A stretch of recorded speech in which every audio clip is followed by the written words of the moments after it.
د فلاق مبارکه سوره چې د قرآن عظیم الشان 114 سوره ده په مکې معظمې کې رانازله شوې ده 15 مبارک آیاتونه لري تلاوت او پښتو ترجمه یې له لومړي آیت څخه اورئ بسم الله الرحمن الرحیم د الله په نوم چې ډېر زیات مهربان پوره رحم لرونکی دی قل اعوذ برب الفلق من شر ما خلق ومن شر غاسق إذا وقب ومن شر النفاثات في العقد ومن شر حاسد إذا حسد ویا زه پناه غواړم د سباوون په پروردګار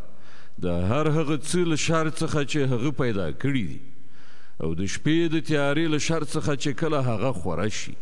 او په غوټو کې د پوکونکو نارینهو یا ښځو له شر څخه